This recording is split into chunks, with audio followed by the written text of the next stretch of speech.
ஆராதனை பகுதிகளிலே பிரசங்க பகுதி ரொம்ப முக்கியமானது. ஏனென்று சொன்னால் ஆண்டவர் நம்மோடு பேசுகிற ஒரு பகுதி. அதை நாம் கவனமாக நாம் கேட்டால் மட்டும்தான் அந்த வசனம் நமக்குள்ள கிரியை செய்யும். அந்த வசனத்தை நம்ம கேட்கும்போது, கவனிக்கும்போது, அந்த தேவனுடைய வார்த்தை நம்முடைய இருதயத்துக்குள்ளே நம்ம பதித்து வைத்து கொள்ளும்போது, அப்பொழுது தான் அந்த வசனம் நம்முடைய வாழ்க்கையில் கிரியை செய்யும். தேவனுடைய வார்த்தை தான் நம்முடைய வாழ்க்கையை மாற்றும். தேவனுடைய வார்த்தை தான் நமக்கு சுகத்தை கொடுக்கும். தேவனுடைய வார்த்தை தான் தெளிந்த புத்தியை கொடுக்கும், ஞானத்தை கொடுக்கும். தேவனுடைய வசனம் தான் நம்முடைய வாழ்க்கையில் வருகிற எல்லா பிரச்சனைக்கும் தீர்வை கொடுக்கக்கூடியதாக இருக்கிறது. எனவே ஆண்டவர் நம்மோடு பேசுகிற நேரம், ஒருவேளை நம்ம சில நேரங்களில் குழம்பி நம்முடைய வாழ்க்கையில் காணப்படுவோம். எதை செய்யணும் எதை செய்யக்கூடாதுன்னு தெரியாமல் நம்ம முழிச்சிட்ருப்போம். அடுத்தது மிகவும் சோர்ந்து போன ஒரு நிலையில் இருப்போம். அப்பொழுது தான் தேவனுடைய வார்த்தை நம்ம என்ன செய்யும்? தேற்றக்கூடியதாக, ஆலோசனை கொடுக்கக்கூடியதாக, நம்மை பலப்படுத்தக்கூடியதாக அந்த வார்த்தை நமக்குள்ளே என்ன செய்யும்? கிரியை செய்யும். எனவே பிரசங்க நேரம் ரொம்ப முக்கியமான நேரம். இந்த நேரத்தில் நம்ம தூங்கக்கூடாது, கவனமாக கவனிக்கணும். சரியா? அப்பொழுது தான் இந்த வார்த்தையின் மூலமாக நீங்கள் நன்மைகளை நீங்கள் என்ன செய்ய முடியும்? பெற்றுக்கொள்ள முடியும். ஓகே, வாசிக்கப்பட்ட வேத பகுதியிலிருந்து நாம் தேவனுடைய வார்த்தையை நாம் கேட்கப் போகிறோம். கிட்டத்தட்ட பல வாரங்களாக மலைப்பிரசங்கத்திலிருந்து தேவனுடைய வார்த்தையை நாம் கேட்டு வருகிறோம். இயேசு கிறிஸ்துனுடைய மலைப்பிரசங்கம் மத்தேயு 5ஆம் அதிகாரம், 6ஆம் அதிகாரம், 7ஆம் அதிகாரத்திலிருந்து இயேசு கிறிஸ்து ஒரு நீண்ட பிரசங்கத்தை அவர் என்ன செய்கிறார். அந்த பிரசங்கம் யாருக்கு என்று சொன்னால் ரட்சிக்கப்பட்டவர்களுக்கு, ரட்சிக்கப்படாதவர்களுக்கு அல்ல. ரட்சிக்கப்பட்டவர்களுக்கு, தேவன் தம்மோடு கூட அழைக்கப்பட்ட சீசர்களுக்கும் கூடி வந்திருக்கிற மக்களுக்கும் இயேசு கிறிஸ்து ஒரு மலையின் மேல் ஏறி என்ன செய்கிறார்னா பிரசங்கிக்கிறார். அதாவது தேவனுடைய வார்த்தை என்பது அவர்கள் எப்படி இருக்க வேண்டும். ஏன்னு சொன்னால் மத்தேயு எழுதின சுவிசேஷமானது இயேசு கிறிஸ்துவை ராஜாவாக வருணித்து தான் என்ன செய்கிறார்? இந்த சுவிசேஷத்தை எழுதுகிறார். மத்தேயு என்பவன் இயேசு கிறிஸ்துனுடைய சீசர்களில் ஒருவன்.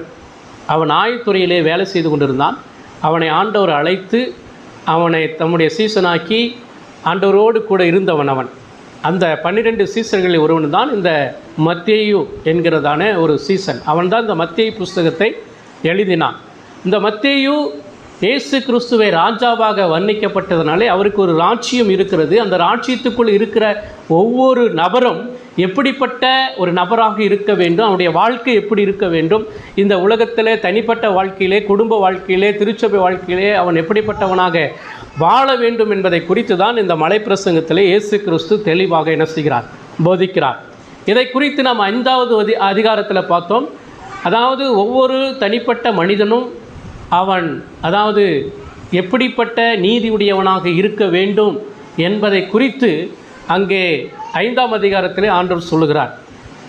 அதாவது ஆவியில் எளிமையுள்ளவர்கள் பாக்கியவான்கள் என்று சொல்லுகிறார். அதைத் தொடர்ந்து நீங்கள் பூமிக்கு உப்பாய் இருக்கிறீர்கள், நீங்கள் வெளிச்சமாய் இருக்கிறீர்கள் என்று சொல்லி அவர் சொல்லுகிறார். கொலை செய்யாதிருப்பாயாக என்று சொல்லுகிறார். விபச்சாரம் செய்யாதிருப்பாயாக என்று சொல்லுகிறார். அடுத்தது அதைத் தொடர்ந்து நீங்கள் என்ன செய்யக்கூடாது? அதாவது விவாகரத்து செய்யக்கூடாது என்று சொல்லுகிறார். அடுத்தது உங்கள் சத்துருக்களை சிநேகி என்று சொல்லுகிறார். இதையெல்லாம் ஒரு தனிப்பட்ட மனிதனுக்கு இருக்க வேண்டியதான உண்மையான நீதி. இப்படிப்பட்ட ஒரு நீதி உள்ள ஒரு வாழ்க்கை ஒவ்வொரு கிறிஸ்தவனும் வாழணும்னு சொல்லி தான் இயேசு கிறிஸ்து அந்த போதனைகளை தெளிவாக போதித்தார். அதைத் தொடர்ந்து 6ஆம் அதிகாரத்தில் அதாவது ஒரு கிறிஸ்தவன் எப்படியாக தேவனை ஆராதிக்க வேண்டும், உண்மையான ஆராதனை எது என்பதை குறித்து, அதாவது கடவுளுக்கும் அவனுக்கும் உள்ள உறவு எப்படிப்பட்டதாக இருக்க வேண்டும் என்பதை குறித்து 6வது அதிகாரத்திலே அவர் சொல்லுகிறார். 1 முதல் 18 வசனத்திலே நம்ம பார்த்தோம் என்று சொன்னால் அங்கே 3 காரியங்களை குறித்து சொல்லுகிறார். எப்படி செய்யணும், எப்படி செய்யக்கூடாது என்பதை சொல்லுகிறார். தர்மம் கொடுப்பதை குறித்து சொல்லுகிறார். எப்படி கொடுக்கணும், எப்படி கொடுக்கக்கூடாது என்பதை குறித்து சொல்லுகிறார். அடுத்தது எப்படி ஜெபிக்கணும், எப்படி ஜெபிக்கக்கூடாது என்பதை குறித்து சொல்லுகிறார். அடுத்தது எப்படி உபவாசிக்க வேண்டும், எப்படி உபவாசிக்க கூடாது என்று சொல்லுகிறார். அதைத் தொடர்ந்து அதாவது உடைய பொக்கிஷங்களை நீங்கள் பரலோகத்திலே சேர்த்து வையுங்கள் என்று சொல்லுகிறார். பூலோகத்தில் உங்கள் பொக்கிஷங்களை சேர்த்து வைக்காதீங்க, அது திருடனும் என்ன செய்வான்? கண்ணமிட்டு திருடிக்கிட்டு போயிடுவான். உங்கள் பொக்கிஷங்கள்லாம் எங்கே சேர்த்து வைங்க? பரலோகத்திலே சேர்த்து வைங்கள் என்று சொல்லி இயேசு கிறிஸ்து சொல்லுகிறார். அப்போ பரலோகத்தில் சேர்த்து வைக்கிற பொக்கிஷம் என்ன? நம்ம கடவுளுக்கு பயப்படும் போது அந்த பொக்கிஷம் அது பொக்கிஷமாக மாறி பரலோகத்தில் என்ன செய்யுது? அது சேர்க்கப்படுகிறது. நீங்கள் கீழ்ப்படியும் போது அது பொக்கிஷமாக பரலோகத்தில் சேர்க்கப்படுகிறது. நீங்கள் தேவனுடைய வசனத்தின்படி வாழ்ந்தால் அது பொக்கிஷமாக பரலோகத்தில் சேர்க்கப்படுகிறது. ஆனால் அந்த பூமியில் பொக்கிஷம், உங்களுக்கு பொக்கிஷம் அது கண்டிப்பாக என்ன செஞ்சிடும்? துரு பிடிச்சிரும், அழிஞ்சு போயிடும் என்று சொல்லி சொல்லுகிறார். அடுத்தது அவர் என்ன சொல்லுகிறார் என்று சொன்னால், நீங்கள் ஒன்றுக்கும் கவலைப்படாதிருங்கள் என்று சொல்லி சொல்லுகிறார். கவலைப்படாமல் இருங்கள். நீங்கள் எதற்காக கவலைப்பட வேண்டும்? கிறிஸ்துவனுடைய ஆவிக்குரிய வாழ்க்கைக்காக நீங்கள் கவலைப்படணும் ஒழிய இந்த உலக பிரகாரமான காரியங்களுக்காக நீங்கள் என்ன செய்யாதீங்க? கவலைப்படாதீங்க. ஏன்னு சொன்னால் பிதாவானவர் நமக்கு என்ன தேவை என்பதை என்ன செஞ்சிருக்கிறார்? அவர் முன்னமே அறிஞ்சிருக்கிறார். அதனால் என்னத்தை உண்போம், என்னத்தை உடுப்போம், என்னத்தை குடிப்போம் என்று சொல்லி உங்கள் சரீரத்துக்காக என்ன செய்யாதீங்க? கவலைப்படாதீங்க. முதலாவது தேவனுடைய ராஜ்யத்தையும் அப்படி நீதியும் தேடுங்க என்று சொல்லி சொல்லுகிறார். அடுத்ததாக தான் நம்ம 7வது அதிகாரத்தில் பார்த்தோம். 7வது அதிகாரத்தை தொடங்கும்போது அங்கே சொல்லுகிறார், நீங்கள் ஒருவரையும் நியாய தீர்க்கக்கூடாது அப்படிங்கிற அந்த அடிப்படையில் அவர் பேசுகிறார். ஒருவரையும் நியாயம் தீர்க்கக்கூடாது. ஏன் நியாயம் தீர்க்கக்கூடாது அப்படின்னு சொன்னால் 1 முதல் 5 வசனங்களில் அவர் 7ஆம் அதிகாரம் 1 முதல் 5 வசனங்கள் அவர் சொல்கிறாரு, தேவன் ஒருவரே நியாயாதிபதியாக இருக்கிறார். அவரே என்ன செய்வார்? நல்லவனுக்கும் நியாயம் தீர்ப்பார், கெட்டவனுக்கும் நியாயம் தீர்ப்பார். 2வது, நீங்கள் எந்த அளவின்படி நியாயம் தீர்க்கிறீர்களோ அதே அளவின்படி உங்களுக்கு என்ன செய்யப்படும்? நியாயம் தீர்க்கப்படும் அப்படிங்கிறதையும் சொல்கிறார். அடுத்தது 3வது அவர் என்ன சொல்கிறாருன்னு சொன்னால், நியாயம் தீர்க்கிற உங்களை நீங்கள் ஆராய்ஞ்சு பார்க்கணுன்றார். உங்களிடத்தில் தவறு இல்லாமல் இருந்து நீங்கள் நியாயம் தீர்க்கணும் அப்படின்னு சொல்லி சொல்கிறார். அப்போ இதை தொடர்ந்து தான் அவர் சொல்கிறாரு. 6வது வசனத்தை நம்ம பார்த்தோம். போன செய்தி நம்ம 6வது வசனத்தில் நம்ம பார்த்தோம். என்ன பார்த்தோம்? பரிசுத்தமானதை நாய்களுக்கு என்ன செய்யக்கூடாது? கொடுக்கக்கூடாது. முத்துக்களை யாருக்கு முன்னாடி போடக்கூடாது? பன்னிக்கு முன்னாடி போடக்கூடாது. ஏன்? எதை சொல்கிறாரு? பரிசுத்தமானது எது? அடுத்தது முத்து எது? இந்த வேத வசனம், இந்த தேவனுடைய வார்த்தை, இந்த சுவிசேஷம், கர்த்தருடைய வார்த்தை. இதை இது பரிசுத்தமானது, இது முத்து. அது என்ன செய்யக்கூடாதுன்னு சொன்னாருன்னா, பன்னிகளுக்கு முன்னாடியும் நாய்களுக்கு முன்னாடியும் போடக்கூடாதுன்னு சொல்கிறார். அப்போ யாரை பன்னின்னு சொல்கிறாரு? யாரை நாயின்னு சொல்கிறாரு? துன்மார்க்கனை அத்தனை பேரையும் சொல்கிறார். தேவனுக்கு விரோதமாய் செயல்படுகிற அத்தனை நபர்களையும் இந்த நாய் குணங்களுக்கு ஒப்பிட்டு, பன்னி குணங்களுக்கு ஒப்பிட்டு என்ன செய்கிறார்? அவர் இதை சொல்லுகிறார். அப்போ என்ன சொல்ல வர்றாருன்னா, நீ பேசும்போது, சத்தியத்தை சொல்லும்போது, சுவிசேஷத்தை சொல்லும்போது, எந்த மனிதன் எப்படிப்பட்ட மனிதன் என்பதை ஆராய்ந்து அறிந்து என்ன செய்ய வேண்டும்? சொல்ல வேண்டும். வேதம் சொல்லுது, சில மனிதர்கள் மிருக குணமுள்ளவர்களாக இருக்கிறார்கள். அவர்கள் எது பரிசுத்தம், எது முத்து அப்படிங்கிறத என்ன செய்யுது? அவங்களுக்கு தெரியாது. இன்றைக்கி ஏன் நிறைய பேர் வேத வசனத்தை ஏற்றுக்கொள்ள மாட்டேங்கிறாங்க? ஏன் வேத வசனத்துக்கு விரோதமாய் செயல்படுகிறார்கள் அப்படின்னு சொன்னால், வேதத்தினுடைய மதிப்பு அவங்களுக்கு என்ன செய்யலை? தெரியல. இது எவ்வளோ பெரிய விலை உயர்ந்த பொக்கிஷம், விலை உயர்ந்த மதிப்பு மிக்கதான ஒரு ஆசீர்வாதம் என்பதை அநேகருக்கு என்ன செய்கிறதில்ல? தெரியறதில்ல. அதனால தான் அவங்க தேவனுடைய வசனத்துக்கு அவர்கள் கீழ்ப்படியாமல் மனம் போன போக்கிலே போய் கொண்டிருக்கிறார்கள். இதை தான் தொடர்ச்சியாக அவர் பேசிக்கொண்டே வருகிறார் மலை பிரசங்கத்தில். இன்றைக்கி நம்ம பார்க்க போகிற செய்தி என்னன்னு சொன்னால், 7ஆம் அதிகாரம், மத்தேயு இந்த சுவிசேஷம் 7ஆம் அதிகாரம் 7 முதல் 12 வசனத்தில் நம்ம படித்தோம் அப்படின்னு சொன்னால், இங்கே ஜபத்தை குறித்து தான் பேசுகிறார். ஏற்கனவே 6ஆம் அதிகாரத்தில் ஜபத்தை குறித்து பேசினார். சீசர்கள் எப்படி ஜெபிக்க வேண்டும் என்று சொல்லி கேட்கும்போது இயேசு கிறிஸ்து சொல்லிக் கொடுக்குறார், நீ மாயக்காரனை போல் என்ன செய்யக்கூடாது?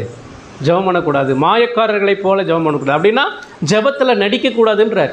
உண்மையாக கடவுளை என்ன செய்யணும்? கடவுளிடத்தில் நீ ஜெபிக்கணும் அப்படின்னு சொன்னால், நீ உன் அறை வீட்டுக்குள்ளே பிரவேசித்து உன்னை நீயே ஆராய்ந்து பார்த்து, நீ யாருக்கிட்ட கேட்குற, யார்கிட்ட பேசுகிற, நீ எப்படிப்பட்டவனாக இருக்கிற, பேசுகிற நீ எப்படிப்பட்டவனாக இருக்கிற அப்படிங்கிறதெல்லாம் ஆராய்ந்து பார்த்து ஜெபிக்கணும்னு சொல்லி என்ன செஞ்சார்? கற்றுக் கொடுத்தார். அடுத்தது அதிலே என்ன சொல்கிறாருன்னா, பரமண்டலங்கள் இருக்கிற பிதாவை நோக்கி ஜெபம் பண்ணு அப்படின்றார். யாரை நோக்கி ஜெபம் பண்ணு? பிதாவை நோக்கி இயேசு கிறிஸ்துவின் வழியாக ஜெபம் பண்ணு அப்படின்னு சொல்லி கொடுத்தார்.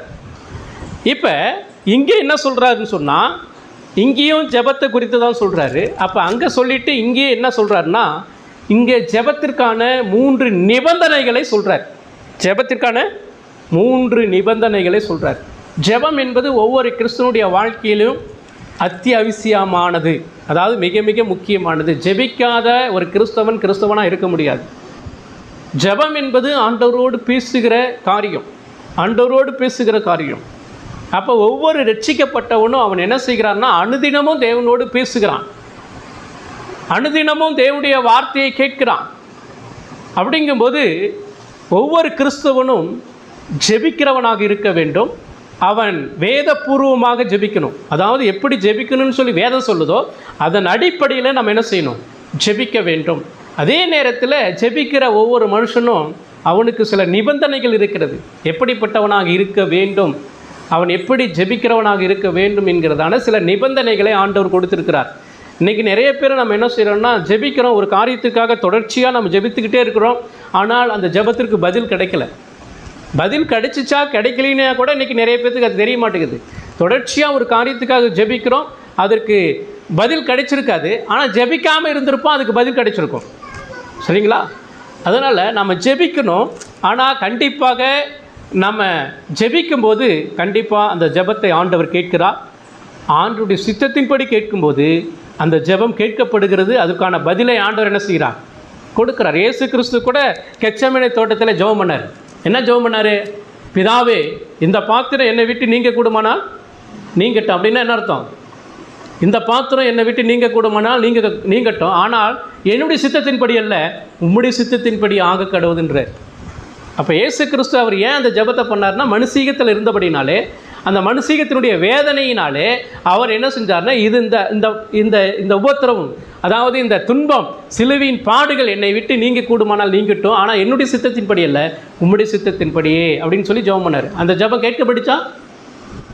அந்த ஜெபம் கேட்கப்பட்டுச்சு. யாருடைய சித்தத்தின்படி செய்யப்பட்டது? பிதாவுடைய சித்தத்தின்படி செய்யப்பட்டது. அவர் சிலுவையிலே உங்களுடைய பாவத்துக்காக என்னுடைய பாவத்துக்காக நொறுக்கப்பட்டார், அடிக்கப்பட்டார். தேவன் தான், பிதாவானவர் தான் இயேசு கிறிஸ்துவை சிலுவையிலே நொறுக்கினார். யாருடைய பாவத்துக்காக? உங்களுடைய பாவத்துக்காக, என்னுடைய பாவத்துக்காக. அப்போ இந்த ஜெபம் என்ன செஞ்சிச்சு? கேட்கப்பட்டுச்சு. அப்போ பிதாவினுடைய சித்தத்தின்படி நாம் ஜெபிக்கும்போது அந்த ஜெபம் கேட்கப்படுகிறது. அப்போ இன்றைக்கி நம்ம இந்த பகுதியில் மத்தேயு 7ஆம் அதிகாரம் 7 12 வசனத்தில் ஜெபத்திற்கான 3 நிபந்தனைகளை நம்ம பார்ப்போம். முதலாவது நிபந்தனை என்னன்னு சொன்னால், வாசிங்க 7வது வசனம். கேளுங்கள் அப்பொழுது உங்களுக்கு கொடுக்கப்படும், தேடுங்கள் அப்பொழுது கண்டடைவீர்கள், தட்டுங்கள் அப்பொழுது உங்களுக்கு திறக்கப்படும். 8வது வசனம். ஏனென்றால் கேட்கிறவன் எவனும் பெற்றுக்கொள்ளுகிறான், தேடுகிறவன் கண்டடைகிறான், தட்டுகிறவனுக்கு திறக்கப்படும் என்று சொல்லுகிறான். இங்கே கவனிங்க, இந்த வசனத்தை இன்றைக்கி நிறைய பேர் தப்பாக எடுத்துக்கொள்ளுகிறார்கள். தப்பாக என்ன செய்கிறாங்கன்னா, பிரசங்கம் பண்ணுறாங்க, தப்பாக போதிக்கிறார்கள். கேளுங்கள், தட்டுங்கள், அதாவது கேளுங்கள், தேடுங்கள், தட்டுங்கள். இது பாடலாகவே ஒரு பாட்டு என்ன செய்து பாடிக்கொண்டிருக்கிறார்கள். ஆனால் இந்த வசனத்தை நம்ம சரியான விதத்தில் என்ன செய்ய வேண்டும், புரிந்து கொள்ள வேண்டும். கேளுங்கள் அப்படின்னு சொல்லுகிற இந்த வார்த்தை 2 அர்த்தத்தில் வருகிறது. ஒன்று, நம்ம ஆண்டவர்கிட்ட கேட்குறது. இன்னொன்று, ஆண்டவர் சொல்கிறத நாம் கேட்குறது. புரியுதா? கேளுங்கள் அப்படிங்கிற இந்த வார்த்தையானது இந்த 2 அர்த்தப்படுகிறது, 2 அர்த்தத்தை கொடுக்கிறது. ஒன்று, நம்ம ஆண்டவர்கிட்ட நம்முடைய தேவைகளை கேட்பது. இன்னொன்று, கேளுங்கள் அப்படிங்கும்போது அவர் சொல்லுவதை நாம் கேட்கிறது, அவர் சொல்லுவதை நாம் கேட்கிறது. இந்த 2ம் இங்கே என்ன செய்யுது, அர்த்தப்படுத்துகிறது.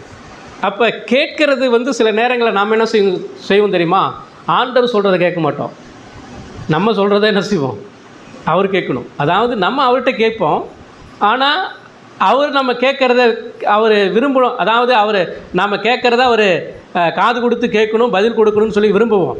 ஆனால் அவர் சொல்வதை நம்ம என்ன செய்ய மாட்டோம், கேட்க மாட்டோம். அவர் சில காரியங்களை சொல்லுவார், கேளுங்கள் அப்படின்னு சொல்லுவார். கேளுங்கள், விதைக்க ஒருவன் புறப்பட்டு போனான் அப்படின்னு சொல்லி ஓமையை சொல்லும்போது அவர் சொல்லுவார், கேளுங்கள் அப்படின்னு சொல்லுவார். நான் சொல்கிறத கேளுங்க அப்படின்னு சொல்லி சில நேரங்கள் என்ன செய்வார், சொல்லுவார். அப்போ இங்கே 2 காரியங்கள் சொல்லப்படுகிறது. அப்போ கேளுங்கள் அப்படின்னு சொன்னால், அதாவது நம்ம எதை கேட்கணுமோ அதை தான் கேட்கணும், நினச்சதெல்லாம் கேட்கக்கூடாது. ஆண்டவர் எந்த இடத்துல கேளுங்கப்பா நான் கொடுக்குறேன்னு சொல்கிறார். ஆனால் அதே நேரத்தில் அவருடைய சித்தத்தின்படி நம்ம கேட்கும்போதுனா என்ன செய்வார்? கொடுப்பார். அவருடைய சித்தத்தின்படி நம்ம கேட்கணும். இப்போ நம்முடைய ஆவிக்குரிய வாழ்க்கைக்கு எது அவசியமானது என்பதை நாம் எண்ணி அவரிடத்தில் நம்ம என்ன செய்ய வேண்டும்? கேட்க வேண்டும். யாக்கோபு 1ஆம் அதிகாரம் 5வது வசனத்தை பாருங்கள்.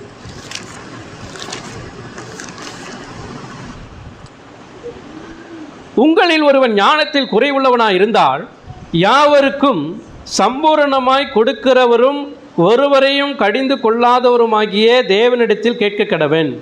அப்பொழுது அவனுக்கு என்ன செய்யப்படும்? கொடுக்கப்படும். அப்பொழுது அவனுக்கு இங்கே கொடுக்கப்படும். இங்கே என்ன சொல்ல வர்றாரு?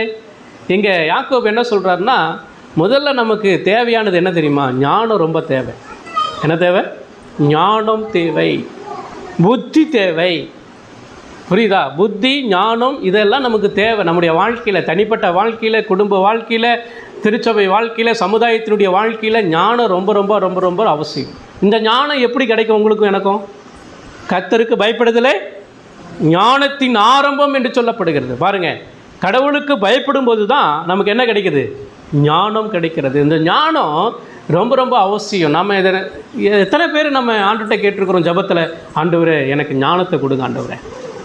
என்னுடைய குடும்ப வாழ்க்கையிலே என் மனைவிட்ட எப்படி பேசணும், என் புருஷன்கிட்ட எப்படி நடந்து கொள்ளணும், என் பிள்ளைகள்கிட்ட எப்படி நடந்து கொள்ளணும், அடுத்தது நான் அந்த வேலையை செய்யும்போது நான் ஞானத்தோடு தெளிவோடு செய்யணும் ஆண்டவரே, எனக்கு புத்தியை தாங்க, ஞானத்தை தாங்கன்னு சொல்லி என்னைக்காவது நம்ம தேவ சமூகத்தில் கேட்டிருக்கிறோமா? ஞானத்துக்காக நம்ம முதல்ல என்ன ஜெபம் பண்ணணுங்க. ஞானமே இல்லாமல் நம்ம ஒரு காரியத்துக்காக நம்ம ஜெபம் பண்ணிவிட்டு, அதுக்கு ஒரு வீட்டை கட்டினாலும் நமக்கு என்ன வேணும்? ஞானம் வேணும். ஒரு வீட்டை கட்டுறோம் அப்படின்னு சொன்னால் ஞானம் வேணும். கார் ஓட்டிகிட்டு போகிறோன்னு சொன்னால் ஒரு ஞானம் வேணும்.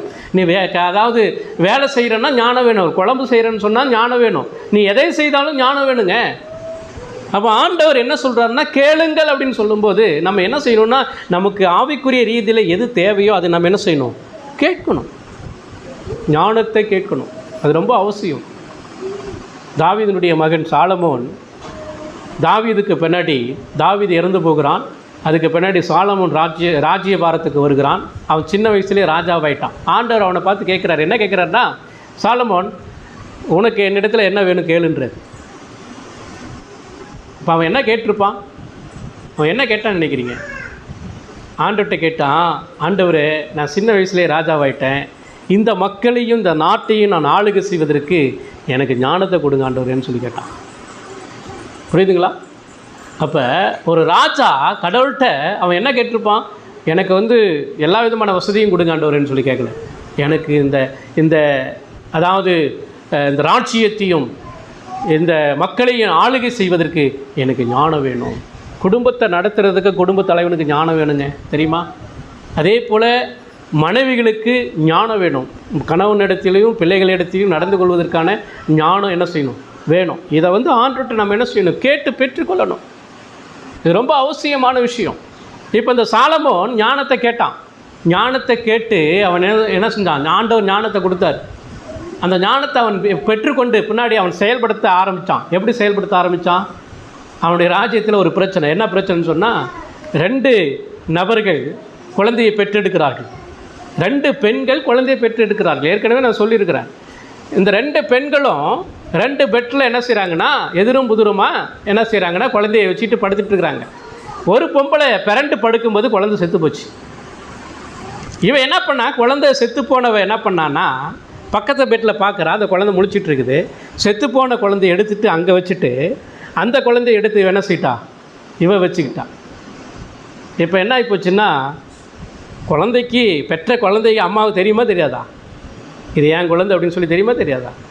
இப்போ என்ன ஆச்சுதுன்னா, இப்போ ராஜா கிட்ட போகுது இந்த பிரச்சனை. இவன் சொல்கிறா, இல்லை இதுதான் என் குழந்தைன்றா, இல்லை இதுதான் என் குழந்தைன்றா. இதை எப்படி தீர்ப்பது? அப்போ அங்கே போன உடனே ராஜா கிட்ட 2 பேருமே முறையிடுறாங்க. இதுதான் என் குழந்தை, இதுதான் என் குழந்தைன்னு. ராஜா என்ன பண்ணார் தெரியுமா? கடவுள் கொடுத்த ஞானம் பாருங்கள். கடவுள் கொடுத்த ஞானம் என்ன பண்ணாருன்னா, அந்த குழந்தைய 2 காலையும் இப்படி பிடிச்சிக்கிட்டார். உயிரோடு இருக்கிற குழந்தைய பிடிச்சிக்கிட்டு, சரி யாருக்கும் வேணாம், உனக்கும் வேணாம், இவளுக்கும் வேணாம், ஒரு பட்டயத்தை எடுத்துருவா, 2ஆக பொழந்து ஆளுக்கு பாதி என்ன செய்கிறேன் கொடுக்குறேன்னு சொன்னார். சொன்ன உடனே நடந்தது என்ன தெரியுமா? அதாவது தான் குழந்தை அந்த உண்மையான குழந்தையினுடைய தாய் சொல்கிறா, ஐயோ அந்த குழந்தை என்ன செய்யாதீங்க, வெட்டாதீங்க, அது அவங்ககிட்டே இருந்துட்டு போகுது. இவன் என்ன சொல்கிறா, இல்லை நீங்கள் சொல்கிறது தான் நியாயம், வெட்டி என்ன செய்யுங்க. அப்போ அவன் கரெக்டாக என்ன செஞ்சுட்டான், யாருடைய குழந்தை உண்மையான குழந்தைங்கிறத என்ன செஞ்சுட்டான், கண்டுபிடிச்சான். யார் கொடுத்துருப்பான் அந்த குழந்தைய? யார் கொடுத்துருப்பான் குழந்தைய? வெட்டுன்னு சொன்னவளுக்கா வெட்டாதுன்னு சொன்னவளுக்கா? வெட்டாதீங்க, அவகிட்டே இருக்கட்டும். அப்போ அந்த குழந்தைய அவகிட்ட கொடுத்துட்டு அவளுக்கு தண்டனை கொடுத்தான். புரியுதுங்களா? இது ஞானம். இப்போ ஞானம் ரொம்ப அவசியங்க. நம்ம கேளுங்கள் அப்படின்னு சொல்லி ஆண்டவர் சொல்கிறாரு. நமக்கு எது தேவையோ அதை நம்ம கேட்க மாட்டேங்கிறோம். ஆனால் தேவையில்லாத காரியத்தை நம்ம என்ன செய்கிறோம், ஆண்டவர்கிட்ட கேட்டுக்கிட்டே இருக்கிறோம். சரிங்களா? அடுத்தது அவர் சொல்கிறாரு, தேடுங்கள் அப்படின்னு சொல்லி சொல்கிறார். தேடுதல் என்பது தேவனுடைய சித்தத்திற்காக கீழ்ப்படிந்து தொடர்ந்து நம்ம ஜெபிப்பது தான் அங்கே தேடுதல்னு சொல்கிறார். தேடுங்கள் கேளுங்கள் அப்படிங்கிறத நமக்கு எதை தேவையோ அதை நம்ம என்ன செய்யணும், கேட்கணும். தேடுங்கள் அப்படின்னு சொன்னால் இதுவும் ஜெபத்துக்குரிய காரியம்தான். எப்படின்னா, ஜெபிச்சிட்டோம் தொடர்ந்து நம்ம என்ன செய்யணும், ஜெபிக்கணும். ஒரு காரியத்துக்காக ஜெபிக்கிறோம், தொடர்ந்து ஜெபிக்கணும். அடுத்தது அவர் சொல்கிறார் இல்லையா, ஏற்கனவே நமக்கு சொல்லியிருக்கிறார் இல்லையா, அதுக்கு நம்ம கீழ்ப்படிந்து அவரை தேடணும். அப்படி தேடும்போது தான் அந்த ஜெபத்திற்கு ஆண்டவர் என்ன செய்கிறாரு, பதில் கொடுக்கிறவராக இருக்கிறார். பதில் கொடுக்கிறார். நீதிமொழிகள் 8ஆம் அதிகாரம் 17வது வசனத்தை ஒரு வாசித்து பாருங்கள். நீதிமொழிகள் 8வது அதிகாரம் 17வது வசனம். என்னை சிநேகிக்கிறவர்களை நான் சிநேகிக்கிறேன், அதிகாலையில் என்னை தேடுகிறவர்கள் என்னை கண்டடைவார்கள். எப்போ தேடணுமா? அதிகாலையில் தேடணும். அதிகாலையில் நம்ம தேடணும். அப்படின்னா நைட்டு ஃபுல்லாக நம்ம என்ன செய்யணும், அதிகாலையில் எந்திரிப்பதற்காக பிரயாசப்படணும். சில நேரங்களில் நம்ம அலாரம் வச்சுட்டு தூங்குவோம், இத்தனை மணிக்குன்னு. அலாரம் அடிக்கும், ஆஃப் பண்ணிவிட்டு என்ன செய்வோம், தூங்கிடுவோம். அலாரம் அடிக்குதேன்னு சொல்லி என்ன செய்ய மாட்டோம், எந்திரிக்க மாட்டோம். சரிங்களா? அதாவது அலாரம் அடிக்கலையே அப்படிங்கிறதெல்லாம் கிடையாது. அந்த டைமில் எந்திரிச்சு என்ன செய்யணும், நம்ம ஜெபிக்க பார்க்கணும். அதிகாலையில் ஜெபிக்கிற ஜெபம் மிகவும் ஆசீர்வாதமானது, பலனுள்ளது. நல்லா தெரிஞ்சுக்கோங்க. அதிகாலையில் யாரெல்லாம் ஜெபிக்கிறீங்களோ கண்டிப்பாக நீங்கள் தேவனுடைய பிள்ளைகளாக தான் இருக்க முடியும். அதிகாலையில் தேவனை தேடுகிறவர்கள் தேவனுடைய பிள்ளைகளாக மட்டும்தான் இருக்க முடியும். சரிங்களா? அதிகாலையில் எந்திரிச்சு ஜெபிக்க. அதிகாலைனா எப்போங்க? 6 மணிக்கா? எப்போ அதிகாலைனா எப்போ? 3 to 4, 5 கூட வச்சுக்கலாம். 3 to 5. ஆனால் 3 மணிலேருந்து 4க்குள்ளே ஜெபிக்கிறவன் இன்னும் பாக்கியவான். சரி, அப்படி ஜெபிக்க பாருங்கள். அப்படி ஜெபிச்சிட்டிங்கன்னா கண்டிப்பாக அந்த ஜெபத்துக்கு ஆண்டவர் பலனை கொடுக்குற தேவனாக இருக்கிறார். நீங்கள் எதை கேட்குறீங்க அப்படிங்கிறது ஆண்டவருக்கு தெரியும். நீங்கள் கேட்டதை உடனே அவர் என்ன செய்வார், ஏற்றுக்கொள்வார், அங்கீகரிப்பார், அதுக்கு உடனே பதில் கொடுப்பார். கண்டிப்பாக நீங்கள் அதிகாலையில் தேடி பாருங்கள். சரிங்களா? அடுத்தது தட்டுங்கள் என்று சொல்கிறார். முதல்ல என்ன பார்த்தோம், கேளுங்கள்னு சொல்கிறாரு. அடுத்தது தேடுங்கள்ன்றாரு. அடுத்தது தட்டுங்கள் அப்படின்றாரு. தட்டுங்கள் அப்படிங்கிறதுக்கு அதாவது நீங்கள் மத்தேயுல சொல்லுகிற அதே வார்த்தையை நீங்கள் லூக்காவில் படித்து பார்த்தீங்கன்னா அங்கே சொல்கிறார். 11ஆம் அதிகாரம் லூக்கா 11ஆம் அதிகாரம்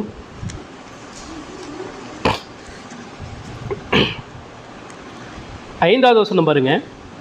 பின்னும் அவர் அவர்களை நோக்கி, உங்களில் ஒருவன் தனக்கு சிநேகிதனாக இருக்கிற இடத்தில் பாதி ராத்திரியிலே போய், சிநேகிதனே, என் சிநேகிதன் ஒருவன் வழிப்பிரயாணமாக என்னிடத்தில் வந்திருக்கிறான், அவன் முன் வைக்கிறதற்கு என்னிடத்தில் ஒன்றுமில்லை, நீ 3 அப்பங்களை எனக்கு கடனாக தர வேண்டும் என்று கேட்டுக்கொண்டான். வீட்டுக்குள் இருக்கிறவன் பிரதியுத்தரமாக, என்னை தொந்தரவு செய்யாதே, கதவு பூட்டியாயிற்று, என் பிள்ளைகள் என்னோடு கூட படுத்திருக்கிறார்கள், நான் எழுந்திருந்து உனக்கு தரக்கூடாது என்று சொன்னான். பின்பு தனக்கு அவன் சிநேகிதனாக இருக்கிறது நிமித்தம் எழுந்து அவனுக்கு கொடாவிட்டாலும் தன்னிடத்தில் அவன் வருந்தி கேட்கிறது நிமித்தமாவது எழுந்திருந்து அவனுக்கு தேவையானதை கொடுப்பான் என்று உங்களுக்கு சொல்லுகிறேன் என்றார். இங்கேயும் ஜெபத்தை குறித்து தான் சொல்கிறார். இங்கே என்ன சொல்கிறாருன்னா, அதாவது இந்த சிநேகிதன் அவன் போய் இன்னொரு சிநேகிதன் இடத்துல அவன் கதவு பூட்டி இருக்கும்போது என்ன செஞ்சுருப்பான், தட்டியிருப்பானா, தட்டியிருக்க மாட்டானா, தட்டி எழுப்பியிருப்பான். தட்டி என்ன செஞ்சுருப்பான், எழுப்பியிருப்பான். அவர் எந்திரிச்சு என்ன பண்ணுவார்னா, அதை உதாரணமாக சொல்கிறாரு, எந்திரிச்சு ஏப்பா எனக்கு தூக்கம் வருது நீ போப்பா அப்படின்னு சொல்லி அனுப்பியிருப்பார். மீண்டும் வந்து தட்டியிருப்பான், மீண்டும் தட்டியிருப்பான். உடனே இவன் தொந்தரவு பண்ணுறானேங்கிறதுக்காக எந்திரிச்சு அவனுக்கு என்ன செஞ்சுருக்கலாம், உதவி செய்திருக்கலாம். அப்போ என்ன சொல்ல வராருன்னு சொன்னால், அதாவது நீங்கள் தட்டுங்கள் அப்படின்னு சொன்னால் தொடர்ச்சியாக நம்ம என்ன செய்ய வேண்டும், சீக்கிரமாய் வந்து ஆண்டவர் நம்முடைய தேவைகளை சந்திப்பதற்கு ஏதுவாக நம்ம என்ன செய்யணும்னா, தேவ சமூகத்தில் அதிகமாய் பிரயாசப்பட்டு நாம் என்ன செய்ய வேண்டும், ஜெபிக்க வேண்டும் அப்படிங்கிறத இங்கே சொல்ல வரார். அப்போ இந்த 3 அர்த்தங்களை நல்லா புரிஞ்சுக்கணும். 1 கேளுங்கள், 2வது தேடுங்கள். கேளுங்கள் அப்படின்னா நம்முடைய எது முக்கியமான தேவை எதுவோ அதவே கேட்கணும்.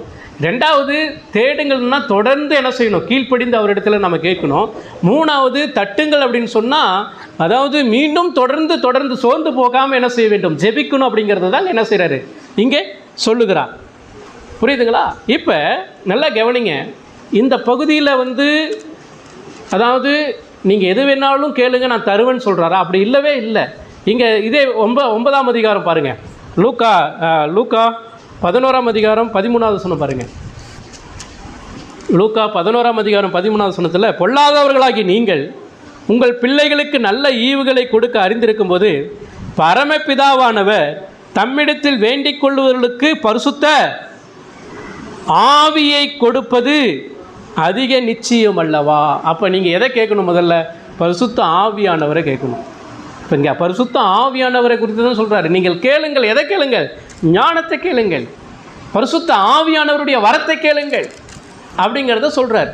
அப்போ நம்ம கேட்குற இந்த காரியத்தில் நம்ம தேவையில்லாத காரியங்களுக்காக நம்ம ஜெபிக்காமல் ஆண்டவர் ஆவிக்குரிய வாழ்க்கைக்காக நம்ம என்ன செய்யணும், நம்முடைய தேவைகளுக்கு, அதாவது நம்முடைய ஆண்டவர் நம்ம கொடுக்குற ஞானத்திற்காக, அவருடைய ஆசீர்வாதங்கள், ஆவிக்குரிய ஆசீர்வாதங்களுக்காக நம்ம என்ன செய்ய வேண்டும், கேட்டு நாம் ஆண்டவரிடத்திலே இந்த நன்மைகளை நாம் என்ன செய்யணும், பெற்றுக்கொள்ள வேண்டும்.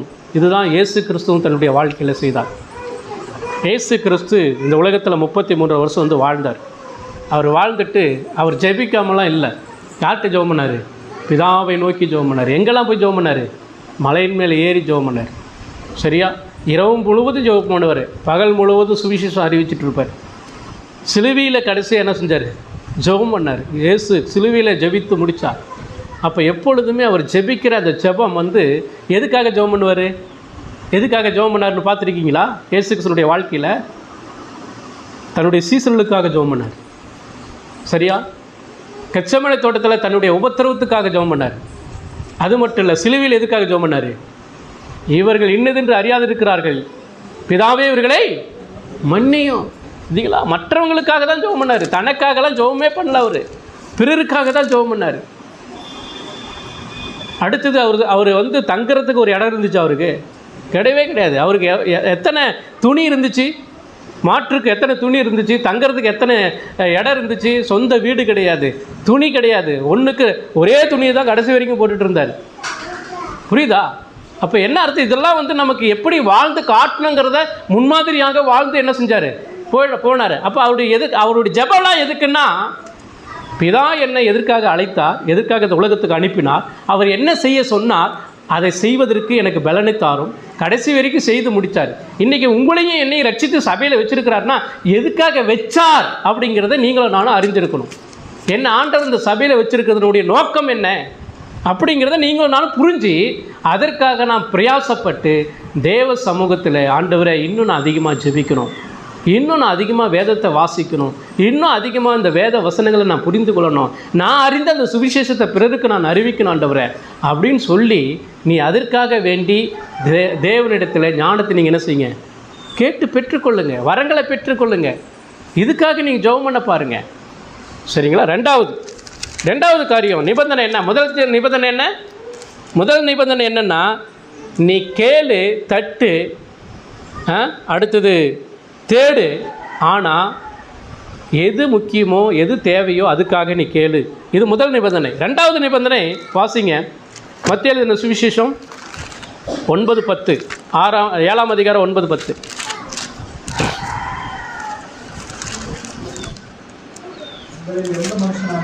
உங்களில் எந்த மனுஷனானாலும்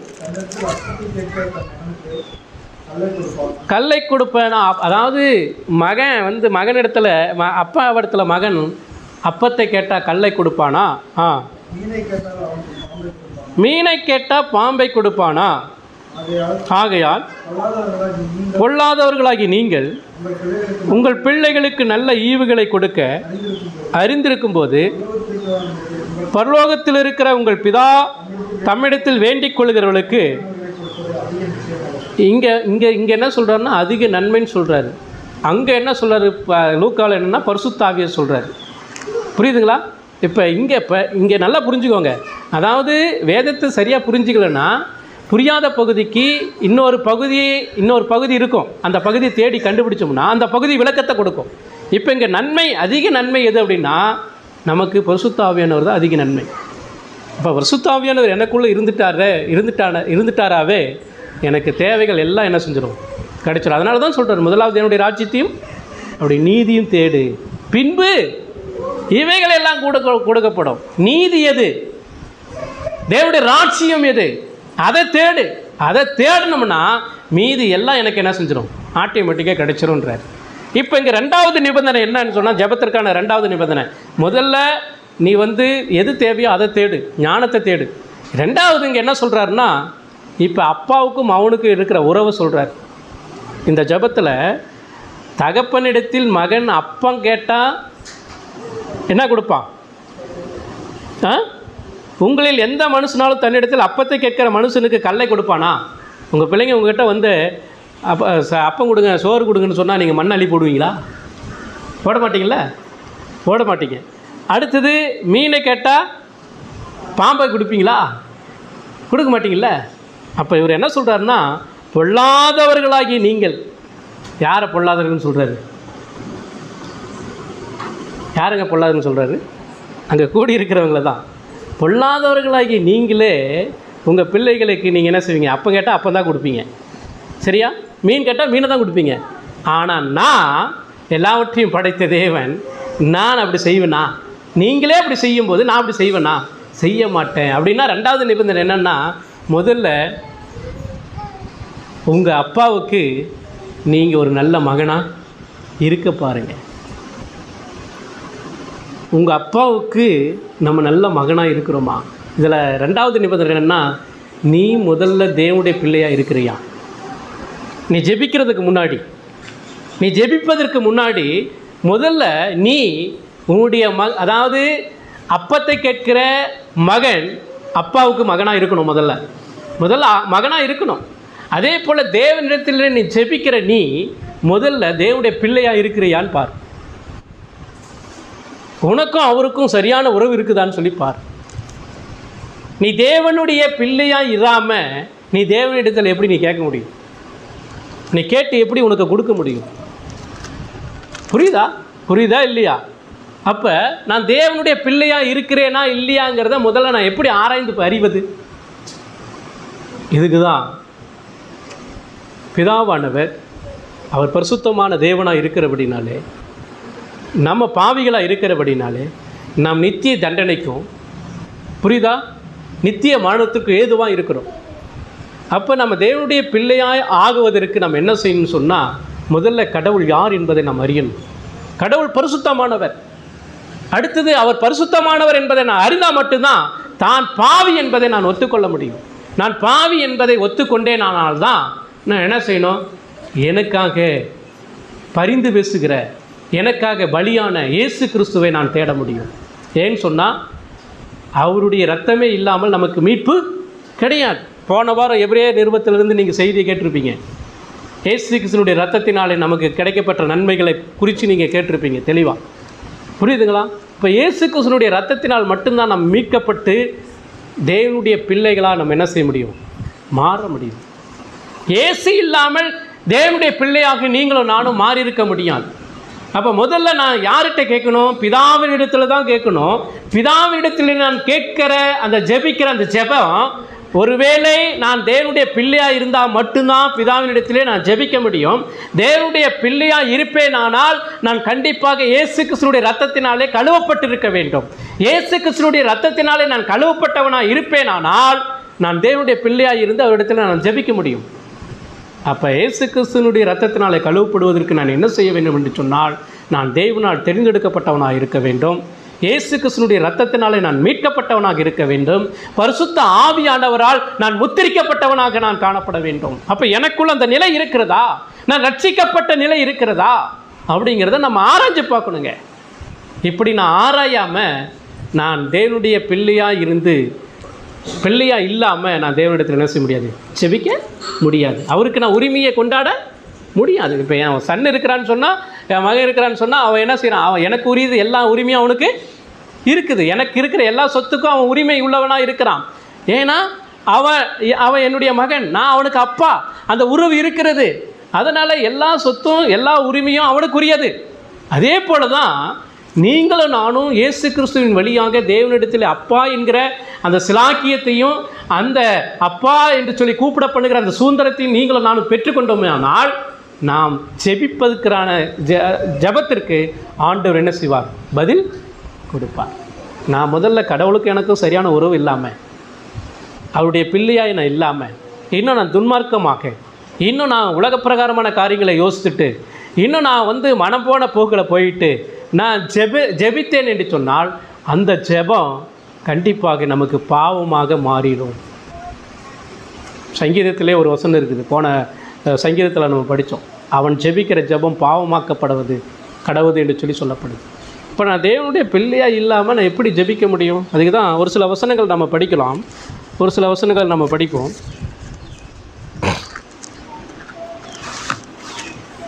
யோவான்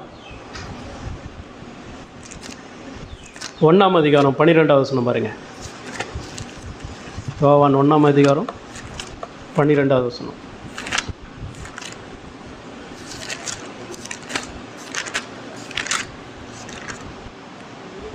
அவருடைய நாமத்தின் மேல் விசுவாசம் உள்ளவர்களாய் அவரை ஏற்றுக்கொண்டவர்கள் எத்தனை பேர்களோ அத்தனை பேர்களும் தேவனுடைய பிள்ளைகளாகும்படி அவளுக்கு என்ன செய்கிறார், அதிகாரம் கொடுத்தார். புரியுதுங்களா? அப்போ கிறிஸ்துவை விசுவாசிக்கிற ஒவ்வொரு பிள்ளைகளையும், இயேசு கிறிஸ்துவை சொந்த இரட்சகராக விசுவாசிக்கிற ஒவ்வொருவருக்கும் அவர் என்ன செய்கிறார், அதிகாரம் கொடுக்கிறார். ரோமர் 8ஆம் அதிகாரம் 14-15 பாருங்க. ரோமர் 8ஆம் அதிகாரம் 14. மேலும் எவர்கள் தேவனுடைய ஆவியினால் நடத்தப்படுகிறார்களோ, புரியுதுங்களா? நீ எதை கேட்கணும், தேவ ஆவியானவர் கேட்டால் ஆண்டவர் ஆவியானவர் கொடுப்பார், அவர் உங்களை நடத்துவார். அப்போ எவர்கள் தேவனுடைய ஆவியினால் நடத்தப்படுகிறார்களோ அவர்கள் தேவனுடைய புத்திரராக இருக்கிறார்கள், அவர்கள் தேவனுடைய பிள்ளைகளாக இருக்கிறார்கள். கொஞ்சம் யோசித்து பாருங்கள், உங்களையும் என்னையும் யார் நடத்துறது? பரிசுத்த ஆவியானவர் நம்மை நடத்துகிறாரா? இப்போ பரிசுத்த ஆவியானவர் என்னை நடத்துவாரானால் நான் இயேசு கிறிஸ்துவினுடைய இரத்தத்தினாலே ரட்சிக்கப்பட்டிருக்க வேண்டும். இயேசு கிறிஸ்துவினுடைய இரத்தத்தினாலே நான் மீட்கப்பட்டிருக்க வேண்டும். நான் மீட்கப்பட்டவனாக இருப்பேனானால் பரிசுத்த ஆவியானவர் என்னை ஆளுகை செய்வார். இப்போ பரிசுத்த ஆவியானவர் என்னை ஆளுகை செய்வாரானால் 15வது வசனம் பாருங்கள். அந்தபடி திரும்பவும் பயப்படுகிறதற்கு நீங்கள் அடிமைத்தனத்தின் ஆவியை பெறாமல் அப்பா பிதாவே என்று கூப்பிட பண்ணுகிற புத்திர சுவிகாரத்தின் ஆவியை பெற்றீர்கள். நாம் தேவனுடைய பிள்ளைகளாக இருக்கிறோம் என்று ஆவியானவர் தாமே நம்முடைய ஆவியுடனே கூட சாட்சி கொடுக்கிறார். இல்லைங்களா? எவ்வளோ அருமையான ஒரு விஷயம் பாருங்கள். முதல்ல நாம் தேவனுடைய பிள்ளையாக இருக்கிறோமாங்கிறத பார்த்து தான் ஜெபம் பண்ணணும். முதல்ல நான் யாருன்னே தெரியாமல் தேவ சமூகத்தில் ஜெபம் பண்ணோம்னா அந்த ஜெபம் கேட்கப்படாது. யார் கேட்கும்போது அப்பம் கொடுப்பாங்க. மகன் அப்பம் கேட்கும்போது அப்பா என்ன செய்வார், அப்பம் கொடுப்பார். சரியா? அப்போ மகன் மீனை கேட்டால் அப்பா என்ன செய்வார், மீனை கொடுப்பார். அப்போ நான் அவன் சன் இருக்கிறான், அவன் எனக்கு இதை வேணும்னு சொன்னால் நான் என்ன செய்வேன், கொடுப்பேன். அவன் கேட்காதது கூட நான் என்ன செய்வேன், கொடுப்பேன். இதுதான் ஆண்டவருடைய காரியம். அப்போ எனக்கும் ஆண்டவருக்கும் உள்ள உறவு எப்படிப்பட்டதாக இருக்கிறது என்பதை பார்க்க வேண்டும். 17வது வசனம் பாருங்கள். நாம் பிள்ளைகளானால் சுதந்திரருமாமே, தேவனுடைய சுதந்திரரும் கிறிஸ்துவுக்கு உடன் சுதந்திரருமாமே, கிறிஸ்துவுடனே கூட நாம் மகிமைப்படும்படிக்கு அவருடனே கூட பாடுபட்டால் அப்படி ஆகும். அப்போ தேவனுடைய பிள்ளையாக இருக்கிற ஒவ்வொருவனும் அவன் பாடுபடுகிற கூடியவனாக அவன் என்ன செய்கிறான், காணப்படுகிறான். அப்படி தேவனுடைய பிள்ளையாக இருக்கும்போது கண்டிப்பாக நம்முடைய ஜெபத்திற்கு ஆண்டவர் என்ன செய்கிறார்? அவர் பதில் கொடுக்கிறவராக இருக்கிறது மட்டுமல்ல, அவர் நம்மை கேட்காத காரியங்களை கூட ஆண்டவர் என்ன செய்வார்? அவர் நமக்கு செய்ய வல்லவராக இருக்கிறார். மூன்றாவது நிபந்தனை. முதல் நிபந்தனை என்ன? கேளுங்கள், தேடுங்கள், தட்டுங்கள். தொடர்ச்சியாக தேடணும், தொடர்ச்சியாக கேட்கணும், தொடர்ச்சியாக என்ன செய்யணும்? தட்டிக்கொண்டே இருக்கணும். இதுதான் நிபந்தனை. சரியா? ரெண்டாவது, நாம் அவருடைய பிள்ளையாக இருந்து கேட்கணும்.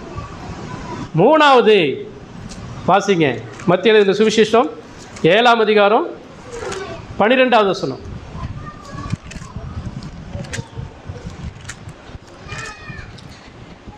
ஆதலால் மனுஷர் உங்களுக்கு எவைகளை செய்ய விரும்புகிறீர்களோ அவைகளை நீங்களும் அவளுக்கு செய்யுங்கள், இதுவே நியாயப்பிரமாணமும் தீர்க்க தரிசனமும் ஆம் அப்படின்னு சொல்கிறார்.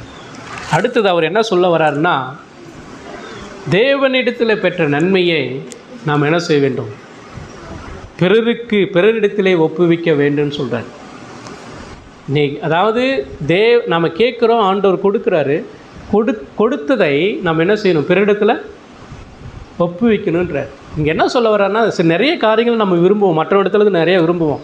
இது செஞ்சால் பரவாயில்லையே அப்படின்னு சொல்லி விரும்புவோம். ஆனால் முதல்ல நம்ம என்ன விரும்புகிறோமோ அதை மற்றவங்களுக்கு நம்ம என்ன செய்யணும்?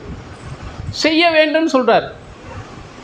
இதுதான் இங்கே சொல்ல வர்றாரு. இது ரொம்ப ஒரு முக்கியமான பகுதி. இது ஆண்டவர் நம்ம இடத்துல எதிர்பார்க்குற ஒரு முக்கியமான விஷயம். இதுதான் இந்த விஷயம் தேவனுடைய கட்டளைகளை சார்ந்ததாக இருக்கிறது. என்னிடத்தில் நீங்கள் அன்பு கூறுவதைப் போல நீங்கள் என்ன செய்யுங்க? அதாவது என்னிடத்தில் முழுவதுமாக அன்பு கூறுங்க. அதே போல் உங்களிடத்தில் நீங்கள் அன்பு கூறுவது போல் பிறரிடத்தில் என்ன செய்யுங்க? அன்பு கூறுங்க. ரெண்டே விஷயம்தான்.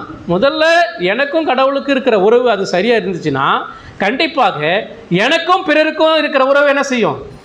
சரியாக இருக்கும். எனக்கும் தேவனுக்கு இருக்கிற உறவு சரியாக இருந்துச்சுன்னா எனக்கும் என் மனைவிக்கு இருக்கிற உறவு சரியாக இருக்கும், எனக்கும் என் கணவனுக்கு இருக்கிற உறவு சரியாக இருக்கும், எனக்கும் என் பிள்ளைகளுக்கும் இருக்கிற உறவு சரியாக இருக்கும், எனக்கு என் பிள்ளைகளுக்கு இருக்கிற உறவு சரியாக இருக்கும், மற்றவங்களுக்கு நமக்கு இருக்கிற உறவு சரியாக இருக்கும். இதுதான் இங்கே சொல்ல வர்றாரு. என்ன சொல்கிறாரு? வாசிங்க அந்த வசனத்தை. மனுஷர் உங்களுக்கு எவைகளை செய்ய விரும்புகிறீர்களோ, மனுஷர் உங்களுக்கு எவைகளை செய்ய விரும்புகிறீர்களோ அவைகளை நீங்களும் அவளுக்கு என்ன செய்யுங்க? செய்யுங்கள், இதுதான் நியாயப்பிரமாணமும் தீர்க்க தரிசனமுமாக இருக்கிறது. வேதம் சொல்லப்படுகிற அத்தனை முழு வேதத்துக்கும் இந்த வசனம் ஒரு கீ வேர்டாக இருக்குது, ஒரு முக்கியமான வார்த்தையாக இருக்குது. ஆதியாகமத்திலிருந்து வெளிப்படுத்தின விசேஷம் வரைக்கும் பார்த்தீங்கன்னா ஆண்டவர் இந்த அடிப்படையில் தான் சொல்கிறார். முதல்ல நீ என்ன மற்றவற்றை விரும்புகிறியோ அதை நீ என்ன செய்? நீ செய் முதல்ல அப்படின்றார். அப்போ ஒருவரை கனம் பண்ண வேண்டுமானால் நாம் என்ன செய்யணும்? ஒரு இடத்துலேருந்து நம்ம கனத்தை எதிர்பார்க்குறோம் அல்லது புகழை எதிர்பார்க்குறோம் அப்படின்னு சொன்னால் முதல்ல நீ அவனை கனம் பண்ணு, நீ அவனை புகழு. புரியுதா? அவனிடத்துல நீ நன்மையை பெற்றுக்கொள்ள வேண்டும் நினைக்கிறியா? நீ முதல்ல என்ன செய்? அவனுக்கு நன்மையை செய். இதுதான் ஆண்டவர் சொல்கிறார். இயேசு கிறிஸ்துவும் இதுதான் நமக்கு போதித்தார். அவர் செய்தும் என்ன செஞ்சார்? காட்டினார், செய்தும் காட்டினார். அப்போ இந்த வார்த்தை மிக மிக முக்கியமான ஒரு வார்த்தையாக இருக்கிறது. இந்த வார்த்தை தங்க வசனம் என்று சொல்லி சொல்லுவார்கள். இந்த 7ஆம் அதிகாரம் 12வது வசனம் தங்க வசனம். அப்போ இதில் நமக்கு கற்றுக் கொடுக்குறதான முக்கியமான பாடம் என்னவென்று சொன்னால், நீ பிறரிடத்தில் எதை விரும்புகிறியோ அதை நீ முதல்ல என்ன செய். நீ முந்திக்கொள். கனம் பண்ணுவதிலே நீ என்ன செய்? முந்திக்கொள் என்று சொல்லி சொல்லுகிறார். யோவான், இயேசு கிறிஸ்து அதை தான் செய்கிறார். யோவான் எழுதின சுவிசேஷம் 13ஆம் அதிகாரம் 14-15 பாருங்கள். யோவான் 13ஆம் அதிகாரம் 14-15 பாருங்கள்.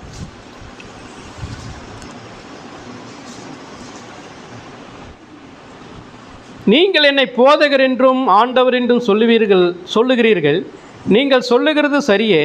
நான் அவர்தான், ஆண்டவரும் போதகருமாகிய நானே உங்கள் கால்களை கழுவினது உண்டானால் நீங்களும் ஒருவருடைய கால்களை ஒருவர் கழுவ கடவீர்கள்.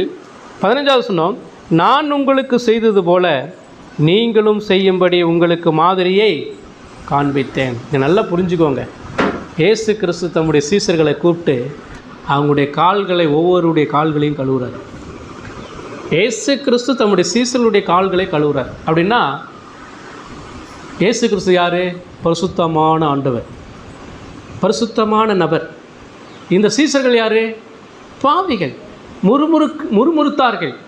புரியுதுங்களா? காட்டி கொடுத்தவன் ஒருத்தன், இயேசுவை மறுதளித்தவன் ஒருத்தன், அடுத்தது இயேசுவை சந்தேகப்பட்டவன் ஒருத்தன். அப்படிப்பட்ட நபர்களுடைய கால்களை இவர் என்ன செய்கிறாரு? கழுவுறார். கழுவுறது மட்டும் இல்லை, அவர் என்ன சொல்கிறாருன்னா, நான் எதை செய்தேனோ அதே போல் நீங்கள் என்ன செய்யுங்க, ஒருவருக்கு ஒருவர் செய்யுங்கள்ன்றார்.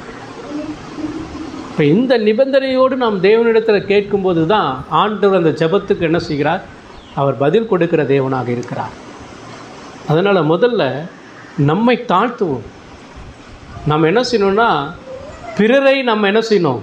மதிக்க பழகணும். மற்றவர்களை நம்ம மதிக்க பழகணும். மற்றவர்களை நம்ம என்ன செய்ய வேண்டும்? மன்னிக்க பழகணும்.